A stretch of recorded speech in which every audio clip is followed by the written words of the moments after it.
Hello, welcome back. In this lecture 2 of group 16, we'll discuss about allotropy and catenation oxidation states. First, have a look at boiling and melting points. Oxygen to tellurium, boiling points and melting points will be increasing. Then for polonium, it is slight decrease is there. So tellurium is having highest boiling points and melting points. Generally, it is just for your idea. They don't ask you boiling points and melting point order in entrance examinations in general. Allotropy. What is allotropy? Allotropy is existence of one chemical element in more than one physical form. Allotropy means immediately it comes into your mind about carbon, diamond, graphite, all that forms. Yes. Existence of one chemical element in more than one physical form is called allotropy. Gaseous elements, they won't show any kind of allotropy because gases there is no chance of showing any different structures, different properties like that. So solid oxygen, if you see, solid oxygen means very low temperatures you need to maintain. So alpha, beta and gamma forms are available for solid oxygen.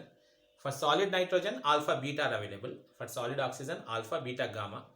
Alpha form will be in the monoclinic structure, beta will be in the rhombohedral structure, and gamma form will be in the cubical structure.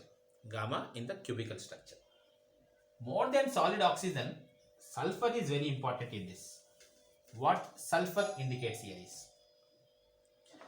sulfur is having different forms. First we will see rhombic sulfur. Rhombic sulfur, when heated to 96.5 degrees Celsius, sulfur becomes monoclinic. So this is your question. This is one very important line. Below 96.5 degrees Celsius, rhombic sulfur is stable. Above 96.5 degrees Celsius, monoclinic sulfur is stable. This is first question. Okay, so this temperature is called transition temperature. 96.5 degrees Celsius is called transition temperature.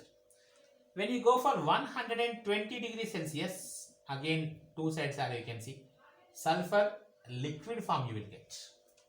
At 120 degrees Celsius, sulfur liquid. So solid to liquid we got. If you are going to 250 degrees Celsius, sulfur mobile liquid will be there. So mobile liquid, little bit mobility is there.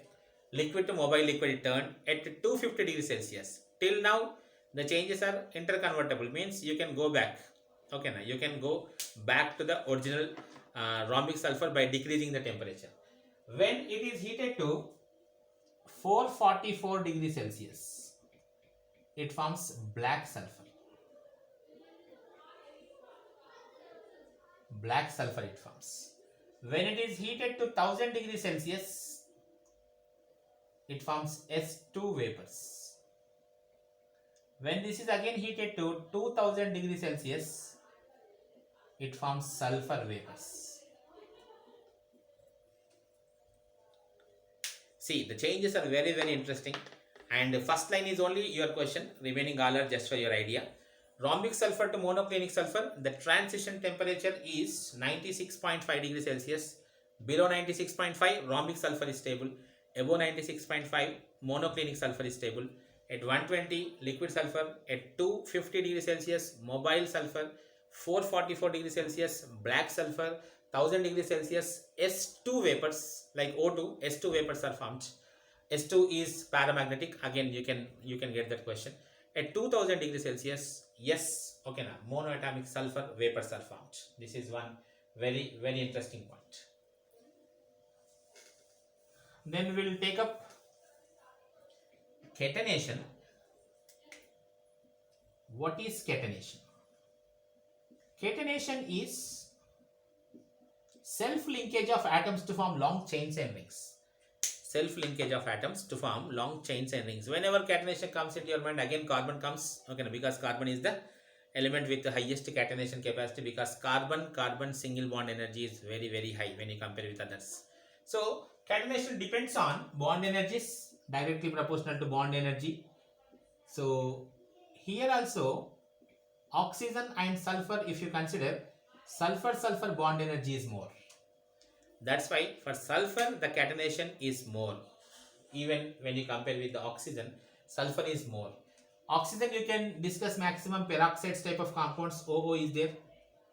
Okay, now otherwise you can go with the superoxides O2 minus. Okay, generally OO maximum you can get. Otherwise, if you see ozone O3, okay, maximum you can say ozone. But when you go to sulfur, as just now we were discussing in the earlier class, sulfur 6 to sulfur 12, 6, 7, 8, 9, 10, 11, 12, 18, 20 also possible. 20 also possible. So this is all because of the sulfur bond energy is more. Because of this reason, you can expect these compounds.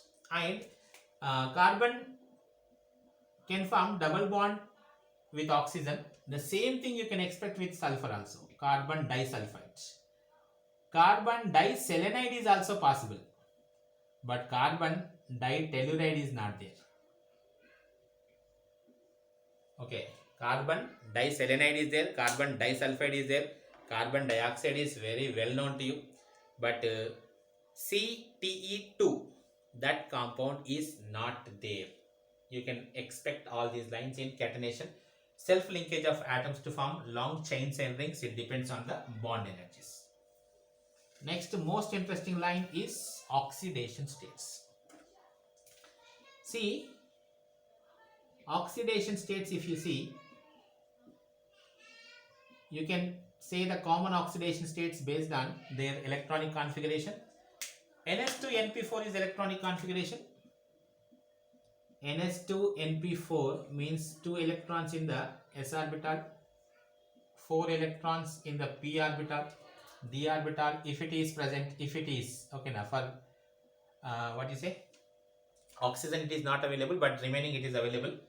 Now you see, there are 2 electrons. By gaining 2 more electrons, they can get octet configuration. So minus 2 possible.